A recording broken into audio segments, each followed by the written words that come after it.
Bueno, retomando, hoy vamos a hablar de lo que sería ya la última unidad, que sería, vendría a ser el tema de corriente alterna.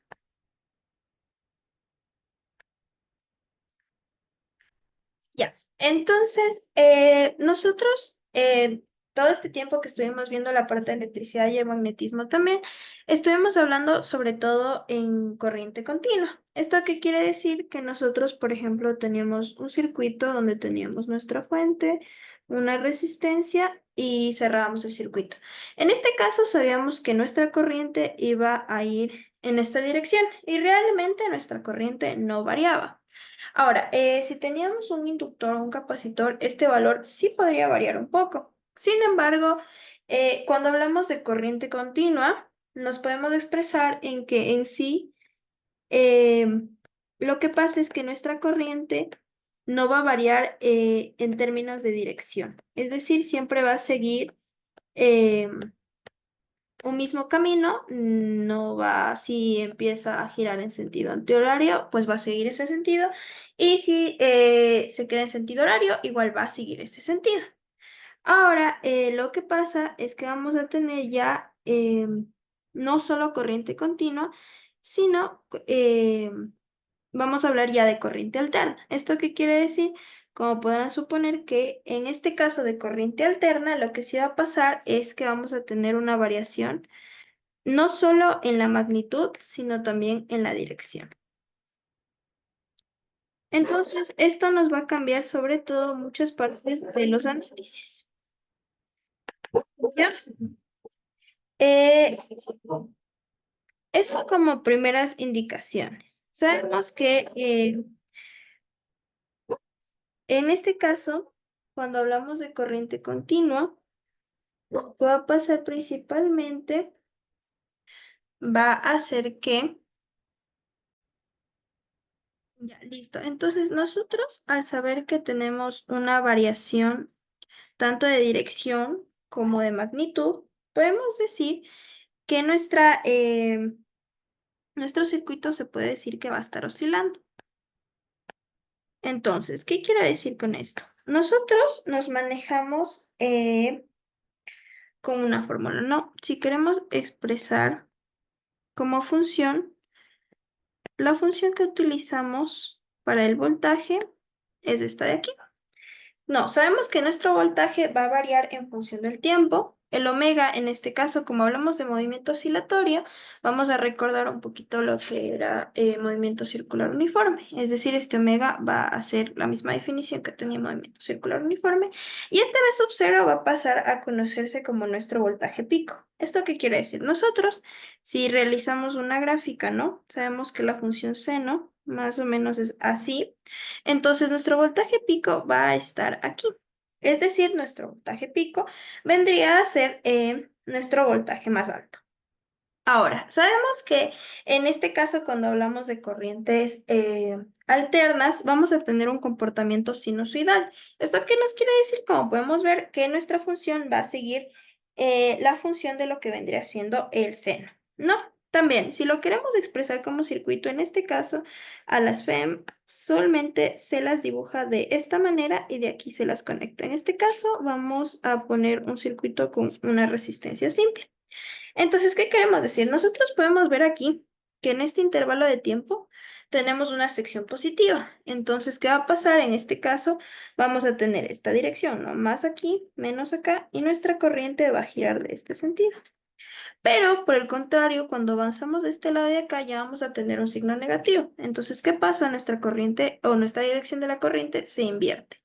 Entonces, al polarizar nuestra fe, tenemos un sentido de corriente en el otro sentido. Esto es usualmente lo que pasa cuando hablamos de corrientes alternas, ¿no? Eh, Listo, nosotros sabemos que el tiempo que se va a demorar en todo este proceso de aquí se le conoce como periodo, ¿no? Y se lo expresa con la letra T. También sabemos que la frecuencia es igual a 1 sobre T y que nuestro omega es igual a 2pi por frecuencia, ¿no? Entonces establecemos esas direcciones o esas fórmulas que ya conocíamos de la parte de movimiento circular. Y sobre todo, aquí establecemos que lo más importante, lo que tienen que tener en cuenta en esta corriente, en estos circuitos de corriente alterna, es que estos van a estar variando. Es decir, es importante. El primer paso es saber que en un circuito de corriente alterna vamos a tener una corriente que va a estar cambiando de dirección, ¿no? Y también en este caso podemos ver que nuestro valor pico va a estar en dos instantes, no en esta parte de acá arriba ni en esta parte de acá abajo, solo que con un signo negativo. ¿Ya? Ahora, lo que pasa es que a nosotros usualmente nos interesa saber el, el valor medio, ¿no? Para poder establecer un promedio, ¿no? Usualmente eso es lo que se hace. Cuando se tiene una variación de valores, usualmente se trata de trabajar con el valor promedio. Lo que pasa es que nosotros, vuelvo a dibujar la función seno, solo que más pequeña, sabemos que usualmente un valor promedio se lo puede sacar por medio de una integral. El problema es que nosotros sabemos que si utilizamos una integral, en este caso, vamos a tener un área aquí, que va a ser la misma área acá, solo que con el otro signo. Entonces, ¿qué pasa? Si nosotros tratamos de sacar un valor promedio analizando solo esa parte del área sin realizar ningún cambio, lo que va a pasar es que nos va a salir un valor promedio de cero.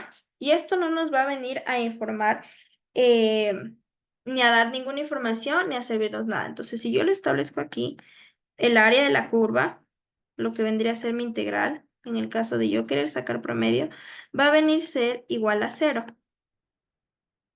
Y si esto es igual a cero, no me va a servir porque no me va a brindar ningún dato, ninguna información relevante para yo poder seguir con mi análisis. Entonces, ¿qué se trata de hacer en estos casos?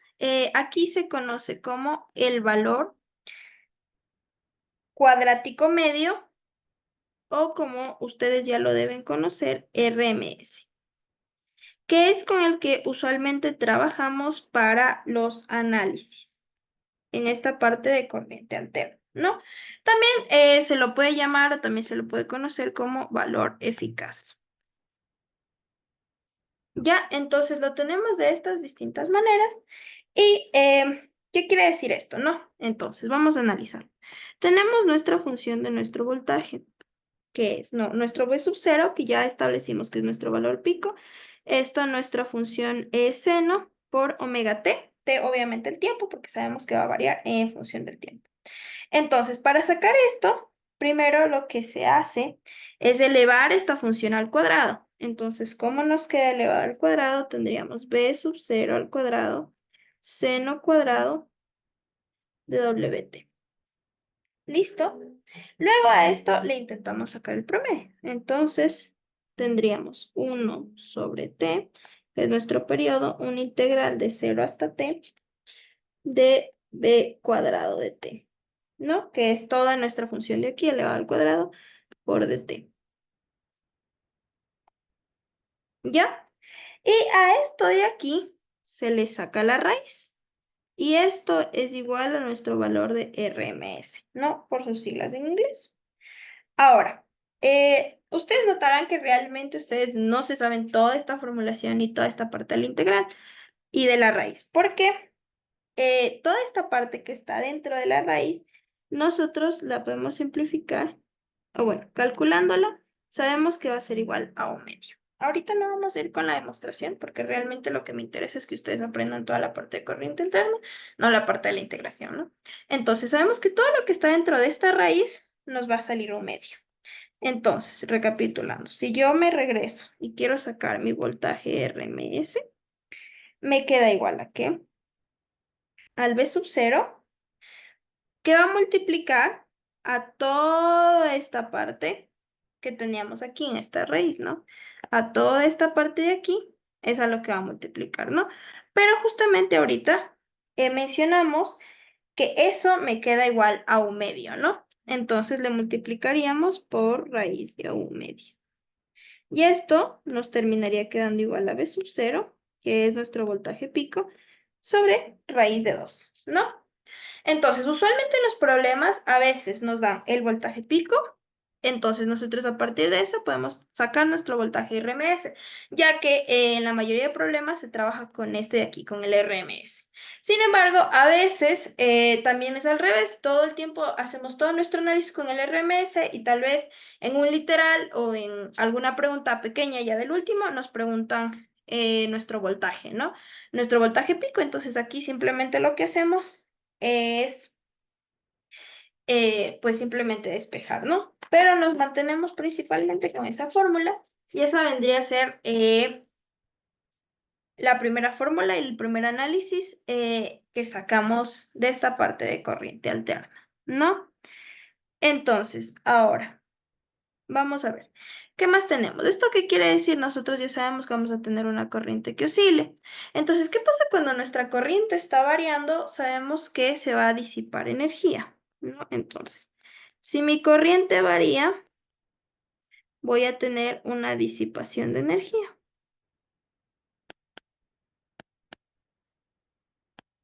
¿Ya?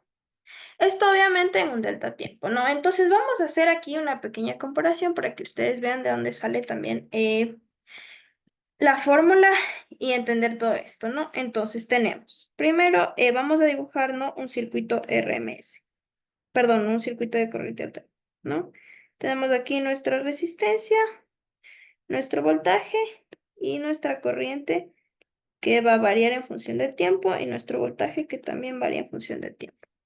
Y de este lado de acá vamos a ponerlo ya no en corriente alterna, sino en corriente continua. Y vamos a poner que esta corriente continua que tenemos aquí es igual o posee el voltaje que posee nuestro voltaje RMS, ¿no? De nuestro otro circuito. Tenemos aquí nuestra resistencia y en este caso nuestra corriente no va a variar, ¿no? Y vamos a analizar esto justo en un intervalo de tiempo que va a terminar siendo igual a nuestro periodo. Vamos a analizarlo en este intervalo de tiempo, ¿ya?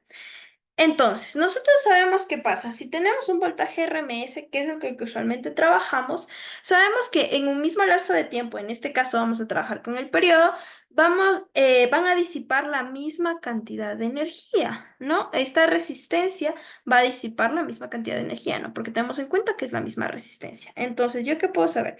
Que la energía producida por la corriente alterna va a ser igual a la energía producida por la corriente continua. En este caso, ¿cómo podemos trabajar la corriente alterna? No hablamos de potencia. Como va a variar, pues hablamos de una integral, ¿no? De la potencia en función del tiempo. Y en este caso de acá, como hablamos de continuo, simplemente va a ser la potencia, en este caso por nuestro periodo. ¿Ya? Ahora, seguimos desarrollando esta parte de acá, ¿no? Sabemos que nuestra potencia era igual al voltaje al cuadrado sobre nuestra resistencia. Y de este lado de acá, pues también, ¿no? El voltaje al cuadrado, en este caso, el voltaje es fijo, el que nos está brindando nuestra fuente, que es el RMS, sobre la resistencia por el periodo, ¿no? En este caso, nosotros podemos mandar a dividir este periodo de aquí y igual la resistencia, mandarla multiplicando. Entonces sabemos que estas dos resistencias eh, se van a simplificar. ¿Por qué? Porque esta resistencia de acá yo la puedo sacar de la integral, ya que solo tengo este integrando respecto al tiempo y mi resistencia es una constante, no está variando. Entonces regreso y me queda a 1 sobre t de 0 sobre t, mi voltaje al cuadrado por dt, y esto es igual a mi VRMS al cuadrado. Entonces, ¿qué pasa si yo llego y lo pongo y lo saco la raíz, ¿no? Para tener solo el voltaje RMS, me queda 1 sobre t, la integral de b cuadrado por dt, y esto me queda igual al voltaje RMS, ¿no? Que es justamente la fórmula que habíamos planteado en la pizarra anterior. Es justamente de aquí a donde sale y por qué establecemos a qué es igual este RMS. ¿Ya? Ahora, como les habíamos hablado, sabíamos que nuestro voltaje RMS iba a ser igual al voltaje pico sobre la raíz de 2. En este caso, como hablamos de solo una resistencia, y vamos a poquito también a analizar lo que pasa con los distintos eh, circuitos que podemos tener, ¿no? Los distintos elementos que podemos tener en un circuito, pero por el momento también podemos establecer la relación de que la corriente RMS va a ser igual a la corriente pico sobre raíz de 2. ¿Ya? Listo. Ahora, vamos con un concepto que es bastante importante para esta parte de la corriente y de los voltajes. ¿Por qué? Porque nosotros, como estuvimos hablando, tenemos aquí lo que son eh, estas figuras, ¿no? Que oscilan, sobre todo en el término de función de seno. Entonces, si nosotros sabemos que esto puede ir variando, que dependiendo de los valores que obtengan, vamos a tener distintas cosas. Entonces, nosotros usualmente tratamos de cuando manejamos con circuitos que utilizábamos las leyes de Kirchhoff, ¿no? Que hablábamos de qué, o que nos decían nuestras leyes de Kirchhoff, ¿no? Teníamos las sumatorias de una corriente en un nodo van a ser igual a cero y la sumatoria de voltaje en una malla van a ser igual a cero, ¿no? Ahora, ¿qué pasa? Nosotros aquí usualmente hablamos de esta corriente y de este voltaje como funciones, no sabíamos que nuestro voltaje era igual a B E sub 0 seno de WT.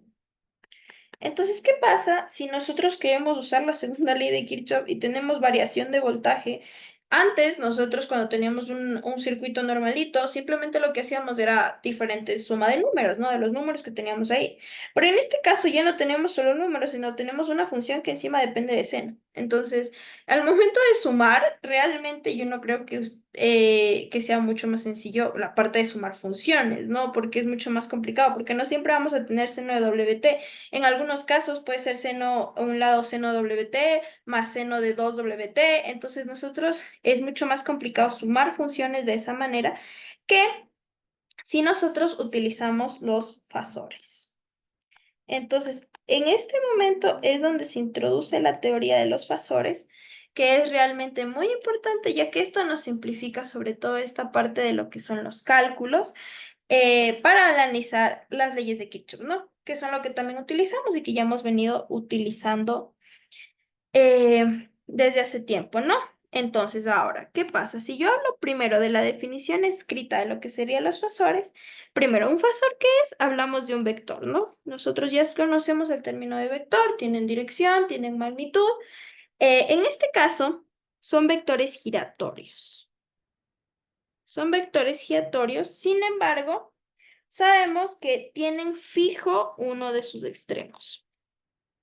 ¿Ya? Entonces vamos a pensar lo de sus, que son como los palitos de una manecilla del reloj. No sabemos que van girando. En este caso, vamos a dibujarlo aquí, ¿no?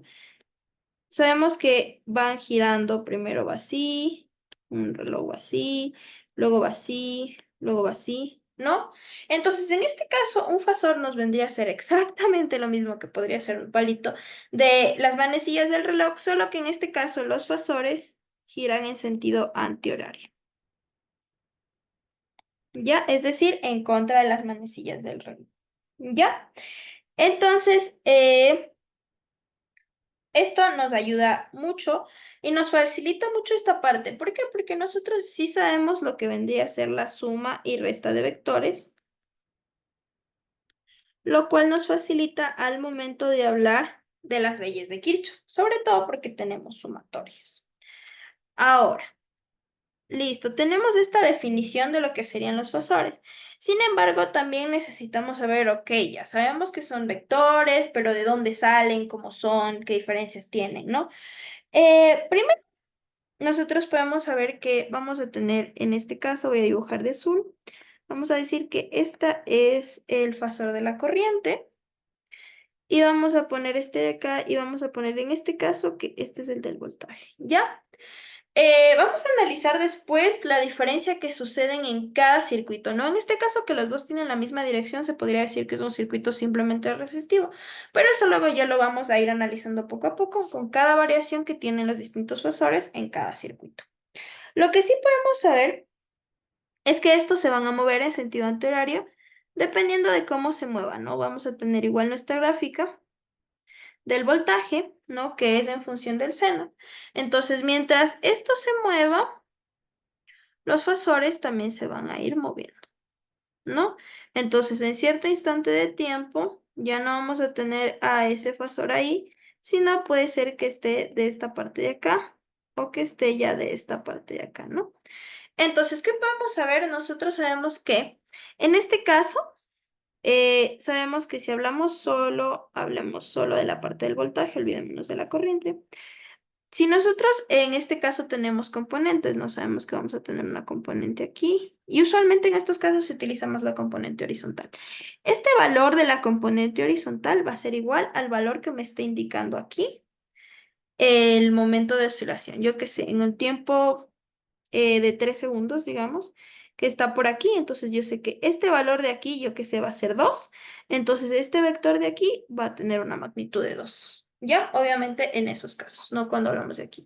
Y como sabemos que después de dar toda una vuelta, ya sabemos que se va a ir a este lado negativo, ¿no? Entonces sabemos que si va para este lado, por ejemplo, como este vector que tenemos dibujado aquí, de este lado ya va a estar negativo, porque está en el sentido negativo de las X, ¿no? Listo, entonces eso como una pequeña introducción de lo que vendría siendo el gráfico de los fasores.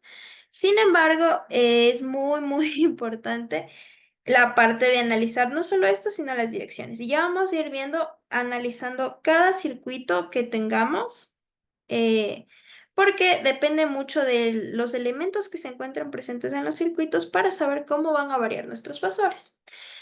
Ahora, en esta en esta materia, en esta asignatura, vamos a alcanzar a ver solo analizando componentes, los componentes en X, los componentes en Y, números reales. Usualmente los fasores y la parte de corriente alterna también se analiza con números imaginarios, números complejos. Sin embargo, eso no se va a ver todavía en este curso y ya los que vean electricidad básica lo van a poder conocer a profundidad, ¿no? Listo. Ahora, entonces vamos con el primer análisis de lo que vendría siendo los diferentes circuitos. Entonces vamos a iniciar con un circuito resistivo puro. ¿Esto qué quiere decir? Que tiene solo resistencias, ¿ya? Entonces vamos a dibujar, ¿no? Aquí tenemos nuestra FEM de corriente alterna, una resistencia y cerramos el circuito, ¿no?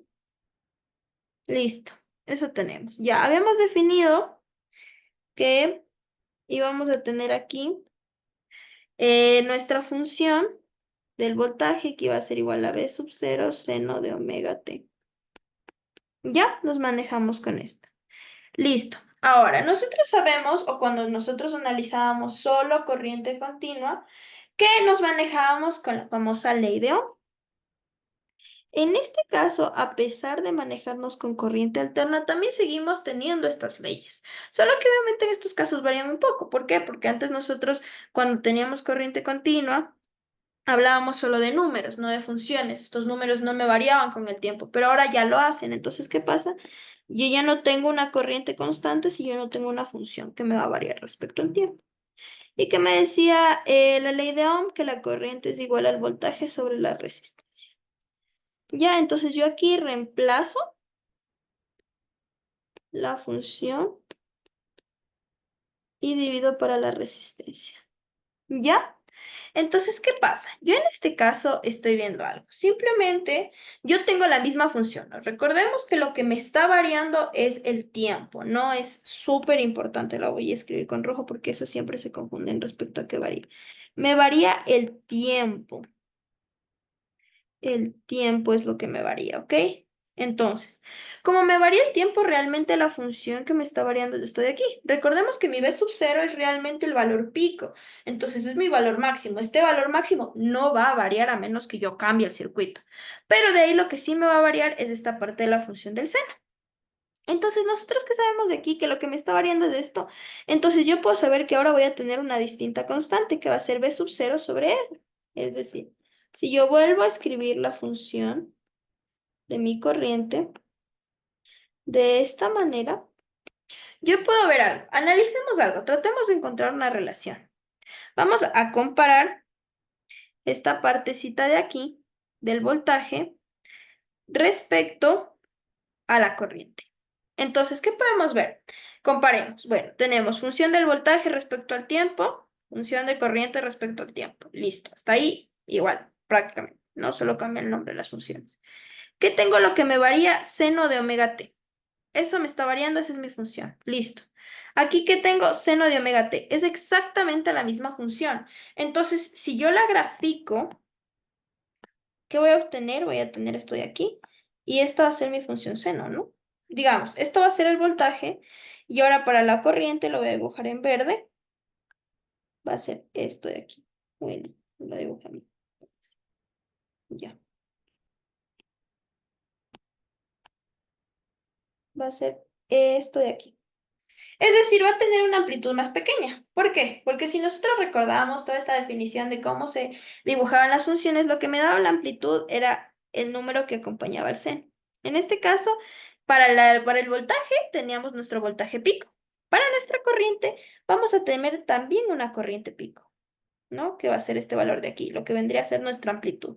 Entonces, ¿cuál va a ser mi corriente pico? Mi voltaje pico sobre ¿ya? Entonces, esto yo sé. Ahora, ¿qué puedo ver yo de aquí? ¿Qué podemos analizar de esta gráfica de aquí del seno, ¿no? Que no está tan perfectamente dibujada, pero eh, podemos sacar información de ahí, ¿no? Nosotros, ¿qué tenemos? Primero, como les expliqué, tenemos las mismas funciones. Entonces, ¿qué va a pasar? Si yo pongo, o qué quiero decir? Si yo en mi corriente avanzo un segundo, en mi voltaje voy a avanzar también exactamente el mismo segundo, exactamente el mismo pasito, ¿no? Lo único que va a variar es la magnitud, ¿no? Pero sé que voy a estar prácticamente en la misma línea recta. Entonces, ¿qué puedo yo obtener a partir de eso? Es mi información respecto a los fasores, ¿no? Es decir, ¿qué pasa? Cuando tenemos la misma función, podemos decir, en este caso que estamos hablando de el voltaje y de la corriente, que están en fase. ¿Por qué? Porque tenemos la misma función, ¿ya? Entonces, ¿qué quiere decir que están en fase? Fasores paralelos. Entonces, si yo estoy hablando de un circuito resistivo puro y me dicen grafique el fasor de la corriente, y del voltaje, yo sé que tengo aquí mi corriente, mi fasor de la corriente, y aquí mismo va a estar mi fasor del voltaje, en la misma dirección. Estos fasores son paralelos. ¿Por qué? Porque hablamos de un circuito resistivo puro. Es decir, al ser paralelos, se mueven igual. Si el uno avanza 1 milímetro, el otro también lo hará. Si el uno pasa por cero y el otro también tiene que pasar por cero al mismo tiempo, ¿ok? Entonces, si el uno pasa por cero, el otro también pasa por cero al mismo tiempo. ¿Ya? ¿Listo? Ahora, vamos a hablar de la potencia y nos detenemos ahí para ya grabar el siguiente video. Entonces, si yo hablo de la potencia, ¿qué más podía saber yo de la potencia? No sabíamos que la potencia en estos casos era igual a voltaje por la corriente. ¿No? Entonces, ¿qué sabemos? Nosotros teníamos nuestras funciones. Vamos a tener el voltaje pico, corriente pico, y cada uno era seno de WT. Entonces, seno de WT por seno de WT, seno cuadrado de WT, W omega, ¿ya?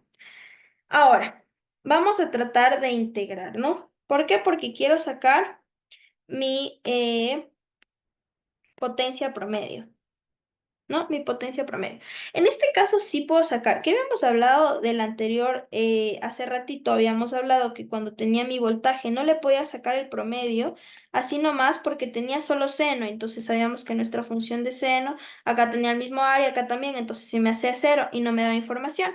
Pero en este caso sí lo puedo hacer, ¿por qué? Porque tengo seno cuadrado. Entonces esto sí me permite a sacar el promedio así nomás y analizarlo de la siguiente manera, ¿no? Ahora, ¿qué podemos hacer aquí? Sabemos que mi voltaje pico y mi corriente pico son enteros, o más bien son constantes, y me regreso a seno cuadrado de WT.